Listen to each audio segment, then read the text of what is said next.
Welcome to the Lifelong Rivals Sports Podcast. I'm Zach Kaufman here with Ryan D'Amico.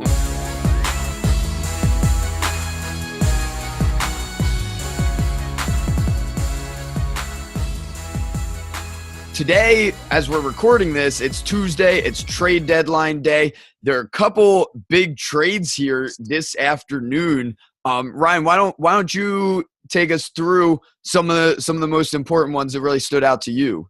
Yeah, well, about 9:30 this morning, Zach, I got a big a big surprise when I was on Twitter and I saw that the Eagles traded for running back Jay Ajayi from the Dolphins, only giving up a fourth-round pick to do so.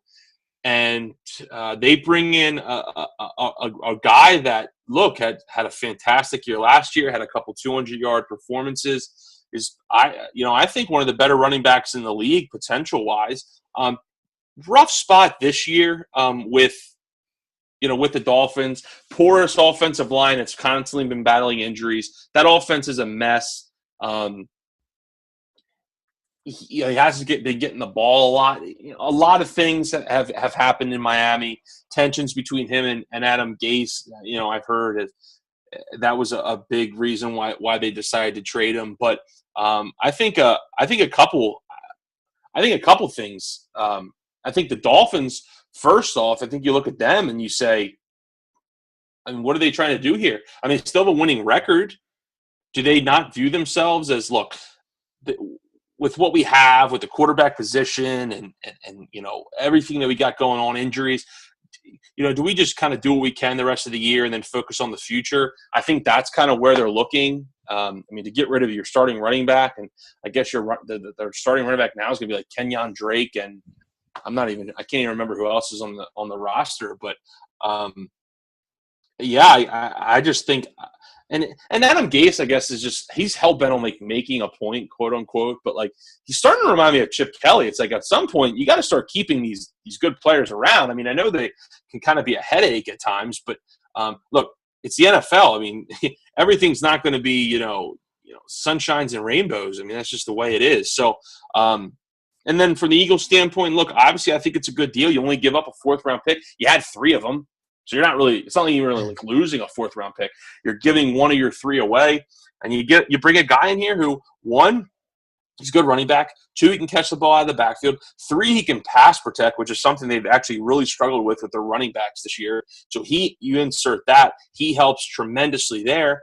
And it's just another weapon for Carson Wentz to use. And, I mean, this is already the 5th best rushing team in the league. You add him in, you have to think that number's only going to get better. So I think I think it's a good trade for the Eagles. I mean, if this was like giving up a 2nd or a 3rd-round pick, not sure I would have liked it as much. But only giving up a 4th, I mean, yeah, I think it's worth a shot for sure.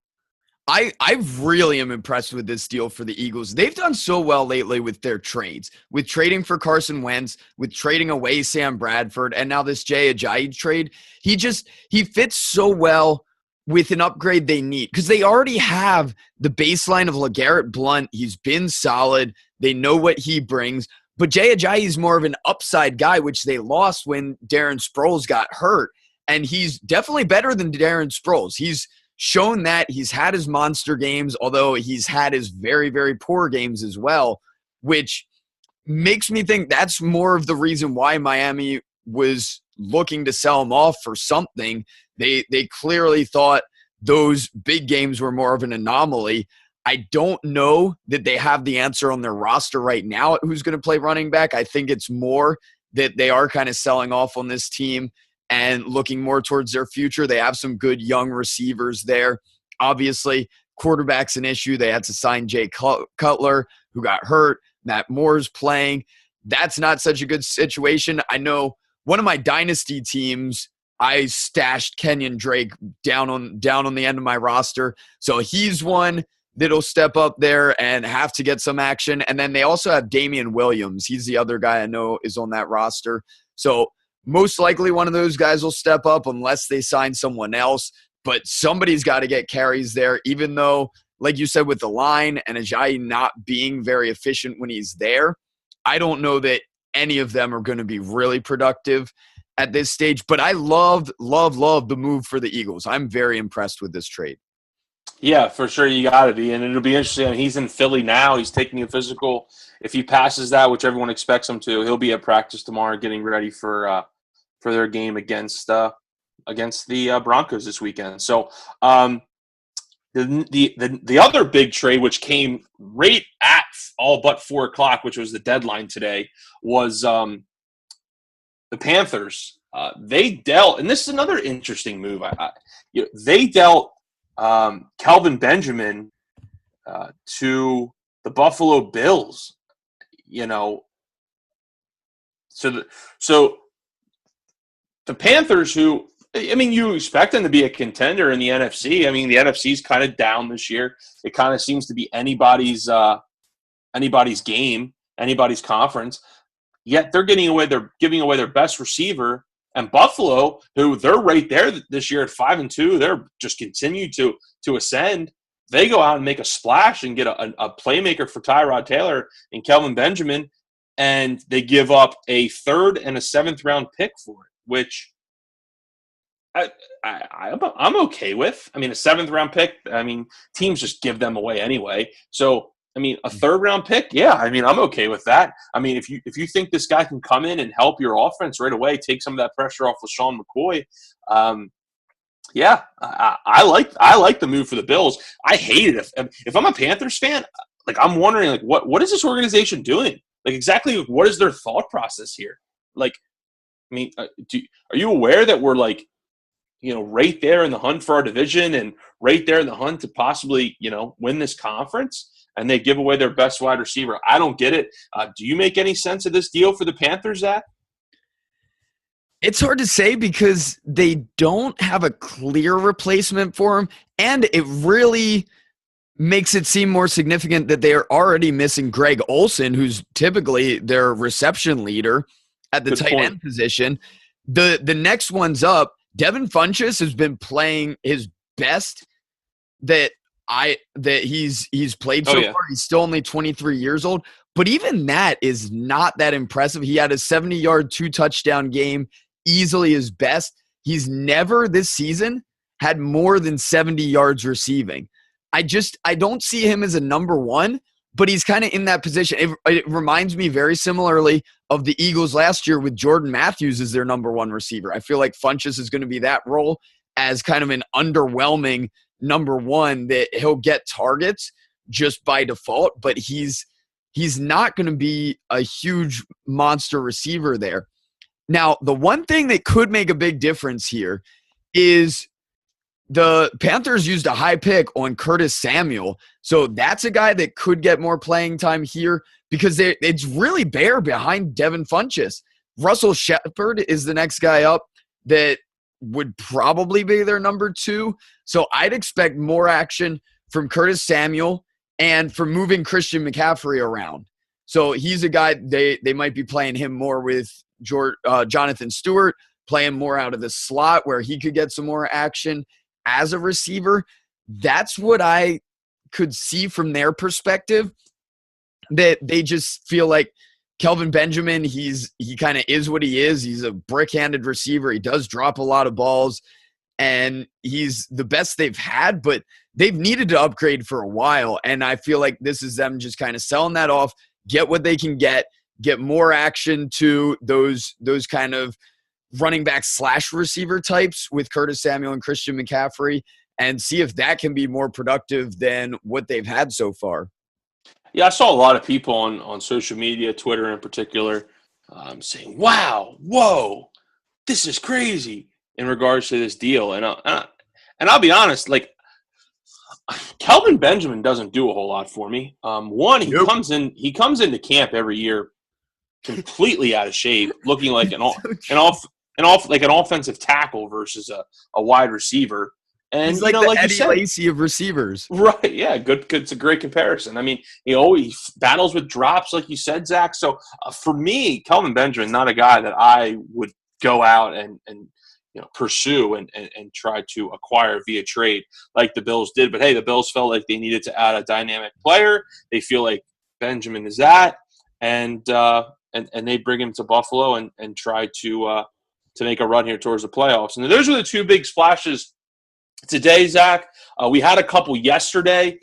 We had the Houston Texans trading offensive tackle Dwayne Brown to the Seattle Seahawks. The Seahawks obviously have had offensive line issues all year. They fill that role with a big boy in Dwayne Brown, who, if you remember, held out majority of the year, played his first game last week for the Titans on Sunday, and then he gets traded to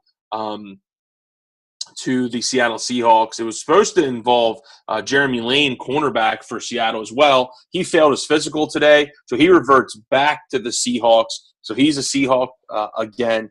The trade now becomes Dwayne Brown and a 2018 fifth-round pick for Seattle's 2018 third-round pick and a 2019 second-round pick. So the Seahawks feeling, look, they're right there as usual. They needed to shore up that offensive line, and I think they did that. I think it's look, when you're a team like Seattle, you're going to be there every year. I mean, this is the kind of stuff you have the choice to do this, to go out and try to go all in and add a guy that you think could come in immediately, make a big impact, and maybe get you over the hump. So I don't mind this from either team's perspective, actually, to be honest with you. Dwayne Brown obviously wasn't happy in Houston. It was clear they weren't going to get anything resolved as far as a long-term deal or anything like that. So why not try to trade him and get a couple picks? You get a third-round pick and a second-round pick for him. And Seattle obviously adds a very good offensive tackle. Yeah, I think that's something the Seahawks have been disappointing on their offensive line, which has been strong within the last couple of years, but they've really struggled. Their running game wasn't able to get anything going at all on Sunday. So they might as well take a chance here.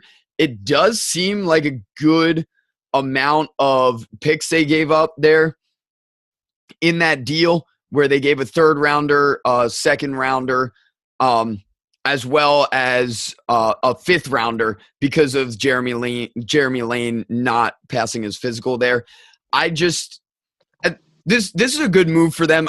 They're one of the better teams there in the NFC, even if their record doesn't stand out significantly at this stage. But they're sitting tied with the Rams at the top of the division, and this is a great chance to take.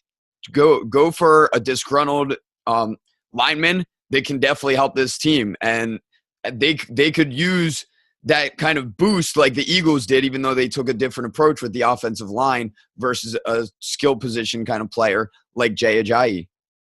Yeah, for sure. And then lastly, one that I was surprised at this one. When I saw this last night, I was surprised and did say, wow. Jimmy Garoppolo, the longtime backup quarterback there in New England to Tom Brady, he gets traded to the San Francisco 49ers for a 2018 second-round pick. Might as well be a first-round pick because that's going to be either the first or second pick of the second round. So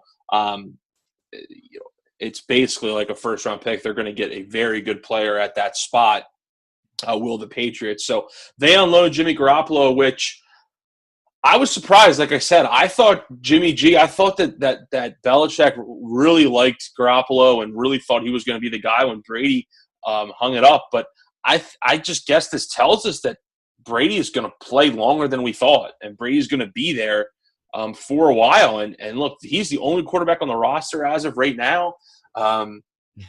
So I mean, I guess that tells you all you need to know. And barring some sort of crazy season-ending or career-ending injury, Brady's going to be the quarterback there for probably another 2 or 3 years. And I guess they just felt like, look, this is too good to pass up. And even we like Jimmy, we wanted him to be our quarterback in the future, but you got to do what you got to do. And look, when they unload quarterbacks, it seems to work out under Bill Belichick. Got rid of Drew Bledsoe. When Brady took over, he didn't have a winning record after he left. They got rid of Matt Castle when he took over for Brady when he got hurt that year. When they let him go, he didn't have a winning record in Kansas City. They let go of Jacoby Brissett. He hasn't had a winning record. And then they get rid of Garoppolo today. Obviously, we'll see how he does in San Francisco. But they know what they're doing, and I always trust Belichick with his moves. So what was your initial reaction to this? It's just Patriots doing Patriots things. They're just maximizing their assets like they do so well. They're trading a backup quarterback and getting a high pick, which I'm very confident they'll flip into someone that's going to be a significant player for their team. They handle that so well. And if I'm a Patriots fan, I wouldn't be concerned at all with Tom Brady being the only quarterback. One name I saw come up, the 49ers, when they made that trade, they immediately cut Brian Hoyer, who's been kind of a journeyman, decent backup quarterback for a long time, that he's someone that could go to the Patriots as a backup.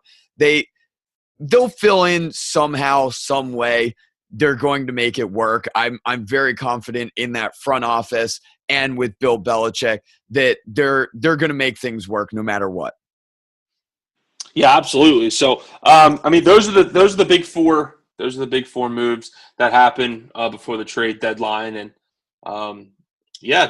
So what the teams have now is what they are going to ride with as we get down to the second half of the season. Zach, season's halfway over. We're going into week 9. The season's halfway over. Teams, obviously, some teams still have to have their bye weeks and whatnot, but we're halfway through the year, and I'm excited to go down the stretch here. So why don't we look back at some of the games from last week? I'll let you kind of take the reins on that and break down. We'll break down some of these matchups. Obviously, we'll look at the Eagles and the Cowboys, and then we'll look at some of the a few other games that we picked out from this weekend. Yeah, we'll transition very easily from the Jimmy G trade to San Francisco's game against the Eagles. Do you think it would have made any difference if Jimmy Garoppolo was the starting quarterback instead of C.J. Beathard? A little. I think the Eagles still would have won, but I mean, they won by 23. Right. C.J. Beathard is just not very good right now. I don't think he's ready. I think he's just thrown into the fire on a really bad offense, and they may have gotten shut out in this game. I mean, their touchdown came on a very short field from a Carson Wentz interception in Eagles territory. So would have made a little bit of a difference, but I don't think all that much. Eagles got off to a slow start here. Carson Wentz even though he did throw 2 touchdowns, didn't have one of his better games of the year. He's been playing really well lately. He kind of came back down to earth and had a rough game. It was raining all game. I don't want to make excuses for the kid, but I mean, it was pouring pretty much the entire game. So tough to really throw the ball in those conditions. Had 211 yards, 2 touchdowns, 1 interception I talked about. But look, to me, the story was the defense, and the defense just week after week, this defense and it doesn't get a lot of pub, rightfully so. Wentz is getting a lot of the attention right now, but this defense just continues to just shut teams down and shut down the San Francisco offense. And look, this is the number 1 rushing defense in the league are the Eagles. So, teams can't run on them. I mean, C.J. Beathard's not going to come in there and have to be forced to throw and beat the Eagles on the road. That's just not going to happen. Throws a pick 6 late in the second half that really put the game out of reach. That made it 17-0. That was pretty much the nail in the coffin right there before the half. And, the Eagles just keep on moving, man. They just keep on driving, and, they're beating the teams they're supposed to beat. And they're not only beating them, they're beating them significantly. And they're just doing it in all aspects, man. And it's fun to watch right now. And just another win for the Eagles. At this point, I don't have much to say. This was a game that obviously they should have won against a winless team. And look, it was a struggle in the beginning, but it is what it is. They're not all going to be pretty. A win's a win, and and I think that says something about the Eagles. They struggled. Wentz didn't play very well, and they still won by 23 points. So that's a good sign. They certainly have my respect. They've looked really good, whether they've been playing good teams, whether they're playing poor teams like this, where some teams would have a down game. The Eagles just started out down a little bit and then were able to blow them out 33-10 and make there be no question about it at all. So they're sitting atop the NFL right now with that 7-1 record, and it definitely stood out in a season where not many teams have stood out. I was looking through the playoff standings a little bit today, and there's a lot of 4-3 teams, 3-4 teams, 4-4 teams right there in the middle. And there's not a lot with real high-end records like the Eagles have there. Yeah, and most of them are in the AFC. And that's why I'm trying not to get too excited here, Zach, with this Eagles team, because the stars seem to be kind of aligning. Now, I know we're only halfway through the year. There's a lot of season left to go. Still the playoffs, obviously. But it just, seems things just are looking good. Like Atlanta isn't playing very well. Rodgers gets hurt. Zeke gets suspended. The Cowboys, when he's not there, they struggle. There's just a lot of things going right for the Eagles right now. And I just really like the direction this team's heading. And I hope it goes the way I hope it goes the rest of the way. So they got the Broncos next week. Obviously, that'll be the biggest test for their offense to date. They have the second best rush defense in the league. So Wentz is going to have to be sharp. The defense should be able to, get that offense, though, under wraps, because Trevor Siemian is just terrible right now. So it'll be interesting to see how that game goes. You think it would be pretty low scoring? I'd expect that too. The Chiefs were able to handle the Broncos this week, 29-19 there. Siemian had a bunch of turnovers there. Yep. I don't see – the Broncos were up earlier in the season, it seemed like. Maybe that's just from my perspective as a Cowboys fan, since they destroyed the Cowboys. Well, they were 3-0. No, you're right. They were 3-0. Yeah. And, yeah, it's weird to me as a Cowboys fan to see that huge loss to the Broncos, and now they're losing to the Giants. They're not looking good at all on either side of the ball. They're getting scored on plenty. It just doesn't look like a very good team right now. And they're a team that blew out this Cowboys team, and that makes me feel very questionable. Sure. Nah, absolutely. And rightfully so. But, as I say, no team is the same as they were in week 3 of the NFL season right now. So Sure. Things absolutely change. So what's the next game, Zach? Next, we'll stay within the division, go to the Cowboys-Redskins game here. This was a game for the Cowboys that I wasn't real inspired by. It was solid. The score looked like a bigger win than what it was. The Cowboys ended up winning 33-19. But really, the story of this game was the Redskins doing Redskins things. Like, the end of the game was just absurd, where the Cowboys were up 26-13. The Redskins score a touchdown to make it 26-19. If they make the extra point, a touchdown will win the game. And they miss the extra point to keep it at 26-19. And then after that, it was just like Kirk Cousins was trying his hardest to throw interceptions. Twice the Cowboys dropped interceptions there on that drive. And they ended up, the Cowboys got a pass interference call towards the end zone that got them that touchdown to make it 26-19 there. And then the next time the Redskins got the ball, they have a chance. It's within a touchdown there. And again, Kirk Cousins continues to try and throw over the middle and nearly throw interceptions until the Cowboys finally pick it off. I'm almost positive they dropped 3 interceptions over the middle of the field until he finally threw the one that Byron Jones picked off and took it back for a touchdown, which resulted in the final score being 33-19, even though it was really a one-score game. So this was a game dominated statistic-wise by Ezekiel Elliott. He had 150 yards and 2 touchdowns on the ground there. And they really relied on him because Dak Prescott only threw for 143 yards. He didn't throw any touchdown passes at all. They relied on Mike Nugent as well, who's the kicker now, kicking 4 field goals. So just I felt like not a great game there by Dallas, and it makes me very skeptical going forward with how much they had to rely on Ezekiel Elliott.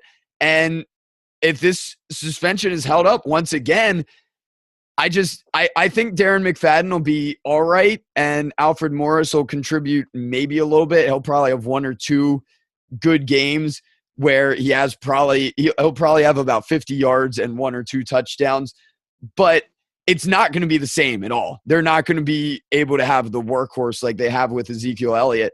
and they have the weapons to succeed on offense, but they've just been very up and down to me. And I continue to feel just kind of meh when it comes to this Cowboys team. They just they stand out at times, but not consistently. Yeah, I mean, that game, credit the Cowboys, though, for winning that game, obviously, first and foremost. You know, the game could have definitely been a lot worse, and the score could have been a lot worse than what it was if they could have punched in some of those turnovers for touchdowns instead of struggling and having to settle for field goals. Obviously, that game could have been more of a blowout. But yeah, to get to the Redskins, I mean, they just handed the Cowboys that game. I mean, turnover after turnover after turnover. I turned around and I was at my parents'. I turned around and it was just a fumble, interception. It's like, good night. Like what? I mean, and as an Eagles fan, obviously I'm rooting for the Redskins there to try to, broaden the gap from the Eagles and the Cowboys there a little bit more. And they couldn't get out of their own way. So it's pretty clear that this is a two-team race now in the NFC East between the Eagles and the Cowboys. And, we'll see now going forward, now that Ezekiel Elliott, like we mentioned earlier in the show, is suspended now for 6 games starting this week. He won't be eligible to come back till December 17th against the Raiders. So he's out 6 weeks. He's going to miss the game in 2 weeks against or 3 weeks, I guess it is, against the Eagles on Sunday Night Football. So tough sledding there for them. I guess they're going to go with a running back by committee thing there in Dallas with McFadden and Morris. So we'll see what happens there. Obviously, more pressure now on Dak Prescott to step up and make some plays. Look, he has weapons. Do you think, as a Cowboys fan, how do you see them overcoming the loss of Ezekiel Elliott for 6 games now that it seems to kind of be official? Because you're looking at games this week against Kansas City. That's tough. At Atlanta, I mean, say what you want about that. Eagles, Chargers, Redskins, Giants. Those are the games he's going to miss. One thing I'm very confident of, we saw in this game, Jason Witten had 3 receptions for 31 yards. I think his targets and receptions go up significantly, that they rely on him for a lot more short yardage as opposed to some of those running backs that might not be quite as reliable.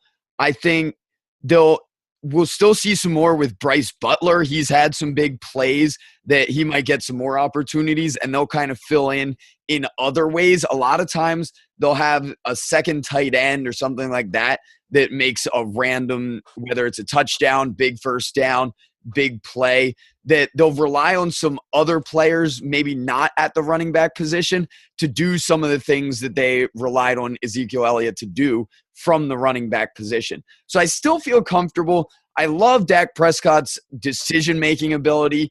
I've been very impressed with that consistently. He doesn't have a lot of turnovers. He makes good decisions. He makes the next play. He doesn't force the big plays like you see some young quarterbacks that consistently do, or even someone like Jay Cutler, that's just what he lived on, forcing the big play and often turning it over. So I like that. I like his decision-making there, and I feel comfortable but not confident. Yeah, well, I mean, rightfully so. That's kind of how I would feel as well. I think definitely they can weather the storm. The schedule's kind of tough there, but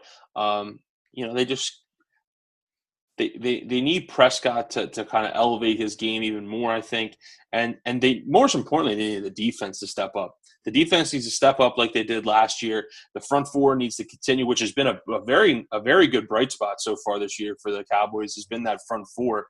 They need to continue to get pressure with the front four and try to get some takeaways there. So tough sledding now for the Cowboys as they do lose Zeke Elliott for those 6 games, and makes things difficult on themselves going forward in the NFC East. So what other games are we going to talk about here, Zach, before we wrap things up? The last one we'll go real in-depth on is clearly the highest scoring and most exciting game of the weekend. Houston Texans playing the Seattle Seahawks, which I doubt many people saw this being the most exciting or the highest scoring game here, with 2 typically good defenses. But the Seahawks pulled it out 41-38. They moved to a 5-2 record there. So they're sitting towards the top of the NFC. But the story here was definitely Russell Wilson just dominating there, throwing 4 touchdowns, threw for 452 yards. Deshaun Watson on the other side of the ball also threw for over 400 yards. He threw 4 touchdowns as well, but he threw 3 interceptions, which definitely cost them. Both running games were, I don't want to say non-existent. It was non-existent on Seattle. You've got J.D. McKissick. He led them in rushing yards from the running back position with 6 yards on 4 carries. And that was the best they had. They had Eddie Lacy had 6 rushes for 0 yards, and Thomas Rawls had 6 rushes for -1 yard. So they just got nothing at all at the running back position. On the other side of the ball, Lamar Miller did a little bit better. He had 21 rushes. They fed him the ball a lot, but only had 54 yards. For fantasy purposes, he saved his day by having both a receiving and a rushing touchdown, but that's real inefficient football. He only averaged 2.6 yards per carry. So neither rushing defense or rushing offense working very well. They both relied on the passing game and put up some monster stats there. DeAndre Hopkins, in a losing effort, had 8 receptions, 224 yards, and a touchdown.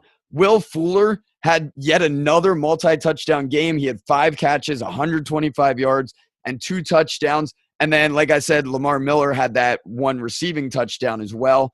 On Seattle's side, they had Tyler Lockett with 6 catches, 121 yards. Paul Richardson had 6 catches, 105 yards, and he had 2 touchdowns there. And then Jimmy Graham had 39 yards and 2 touchdowns for the game, including the 2 touchdowns in the fourth quarter for him, including the game winner there with 21 seconds remaining to finish off quite the exciting game. Yeah, and those 2 touchdowns absolutely killed me in one of my fantasy leagues. If it's not for those 2 late touchdowns by Jimmy Graham, I win my matchup. He scores those 2, and of course, I lose. So I wasn't too happy about that. But getting back to the game, yeah, it's fantastic. I mean, what Deshaun Watson's doing is, putting up ridiculous numbers as a rookie. And look, the interception in this game obviously was the turning point. One is returned for a pick 6 by Earl Thomas that gets the Seahawks on the board in the first quarter. And then the other 2, I'm sure he'd want to have back as well. But, what he's doing is pretty wild. These touchdowns week after week after week that he's putting up, I don't think anyone saw this coming. Look, I thought Deshaun Watson would be a good NFL quarterback. I thought he'd be pretty good. I did not see this coming. I don't think anyone saw this coming. But look, you tip your hat to him. To do this on the road in Seattle, primetime game, or nationally televised game, I should say. You just got to tip your hat to him. And then Russell Wilson, just a heroic performance to a game that for the longest time looked like Houston was going to win. Looks like they were going to hang on and win. Looks like the Seahawks were going to have another rough loss here. And Russell Wilson just said, nah, we're good. I'm just going to do what I do, run around back there, make plays with his legs, keep plays alive, and extending plays and extending drives, and ultimately scores with 21 seconds left. And they win, and they get a big win. That's a really big win for the Seahawks. They lose that game. They dropped to 4-3, I think they would have been. Yeah. So that's 5-2 is a lot better than 4-3. So tip of your hat to Seattle. That was a fun game to watch. Just like it just seemed like it was touchdown to touchdown to touchdown. It was a fantastic game to watch and keep an eye on. So definitely the most exciting game of the weekend. And 4-3 with that record, that would have put them at second place in the division instead of tied at first, where they have the Rams still hanging around up there at 5-2 as well. Do you think this Rams team is for real? Yeah, I think they'll hang around. I do. I think they're going to hang around. I see them as more like the Eagles last year, where they had a good start, but they're not quite in position to hang on to it. And I think they'll still finish right around 8-8, maybe be able to pull out 9-7. But I think this is a little bit of a mirage early on, but it's signs of good things to come from both this coaching staff and this team.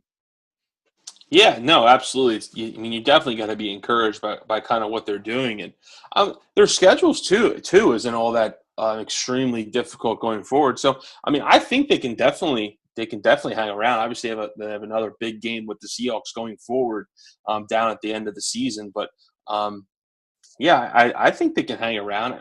I think they'll. I think they get to 9 or 10 wins. I think they get the. I think they get. I do. I think they get the 9 or 10 wins, and ultimately, I don't think they win the division. I think Seattle obviously will prove to be too strong in the end. And that game later in the year is in Seattle, so I think they'll be in contention for a playoff spot as we wind down the season. Mainly because the NFC isn't that superior this year. Yeah, if they're in a playoff spot, that'll make things tough for the Cowboys because at this stage, I see it being very difficult for the Cowboys to overtake the Eagles for first place in the division. So I see them more fighting for a wild card spot, and they'll be battling some of the teams like that and some of the NFC South with three teams with winning records there who all won this week. You've got the Saints at 5-2, the Panthers at 5-3, and then the Falcons at 4-3. There's going to be two teams within that mix between those three teams, the Cowboys and the Rams, that missed the playoffs. So there's going to be some tight races there for sure. And I know I was feeling very confident about the Cowboys' playoff chances, but there's some good teams right around there. So the Cowboys can't have any kind of drop off or any kind of major issues here, even without Ezekiel Elliott, if they want to stay in that playoff hunt and eventually make the playoffs. Yeah, no, absolutely. You're dead on for sure. So as I mentioned, with all those teams there in the NFC South winning this week, also at the top of the AFC East, the Patriots won to move to 6-2. The Bills, we talked about them a little bit, adding Kelvin Benjamin. They moved to 5-2. They're only a half game behind the Patriots. So they're hanging around the top of the AFC, which a lot of people did not see going into this season. I like this team a little bit better than the Rams, even though they've got a tough road ahead because there's three winning teams in that division as well. Although one of them's the Dolphins. We talked about them kind of selling off now as they're 4-3. They just took a 40-0 loss. They traded away Jay Ajayi. I can't imagine them staying there. Another team with a winning record that I doubt will maintain that is the Packers. After losing Aaron Rodgers, they're sitting at 4-3. That's going to continue going downhill when they don't have him. So those were some of the teams that really stood out from this past weekend. We're not going to get into all the games. There are a couple close ones that didn't matter, like the Bengals and Colts. Neither of those teams really standing out. And then a couple big wins, like the Vikings, as expected, winning against the Browns. But the Vikings are going to be a good team moving forward as well. Anything else you wanted to bring up from this past week of football? Yeah, one other thing that jumped out to me is the Detroit Lions. I mean, this team started out 3-1, Zach, and almost started out 4-0. They've since lost their last three and are now 3-4 on the season. I mean, what? I mean, I guess that's such a Lion thing to do. I mean, the Lions for so long have been bad. Then they drafted Stafford, and you're kind of waiting for them to get over the hump. They made the playoffs that one year. They lost to the Cowboys, and then so you wait for them to get back, and they start out good, and then they just completely shit the bed, and that's what they're doing now. I mean, a game against the Steelers on Sunday night where they were bad. I mean, offensively they were bad and couldn't punch it in. Had to settle for field goal after field goal after field goal, and look in a division where Rodgers is out. You're basically competing with one other team, which is the Vikings, who have Case Keenum as their quarterback, and you're struggling to keep pace with them. I mean, they're now 2 games back of 2.5 games back, I should say, of the Minnesota Vikings. So that they were, if not the biggest loser, definitely one of my biggest losers from Sunday. That was definitely a team that stood out to me, Zach. Yeah, that's That's definitely tough. They dropped to 3-4. They just can't get anything out of their running game there, and that's a big contributor there around the goal line. Why they can't punch it in. Do you know who the last Detroit Lion running back was to have a 100-yard rushing game? I want to say Kevin Smith. Reggie Bush. Oh, Reggie Bush. Yeah. I mean, that tells you all you need to know. I mean, Reggie Bush, who I think only played something like 8 games with the Lions. It wasn't a lot. And he's the last running back to rush for 100 yards for this team. That's a problem. I mean, I know the league's a passing league now and stuff, but you still need to be able to run the ball somewhat. I mean, unless you have just a Brady or a Rodgers or someone like that. And Stafford, look, he may be the highest paid player in football right now, but he's not at their level at the quarterback position where he can just put the team on his back. That's just not what he is. So, Detroit, good luck the rest of the way. You're digging yourself a huge hole, and I'm not so sure they're going to be able to dig themselves out. I have my doubts as well. I talked about some of those teams that I feel like are better than them that are actually battling for that playoff position. There's a reason I left them off. I don't think they're in that category. They're sitting there with a losing record. They haven't done anything to inspire me to believe they're going to turn things around. Like I said, no running game. Matthew Stafford throws for over 400 yards, but they don't get into the end zone through the air at all there. It's just not a great situation there. All their points, I believe, all their points were through field goals this past week, and you're not going to win that way. No way. Well, that's our recap there from the weekend of football, both college football, NFL trade deadline, and the NFL, the past week of the NFL. So hopefully you enjoyed that. We'll be back later in the week with another great podcast, something new we're trying, so definitely stay tuned for that, and have a great week.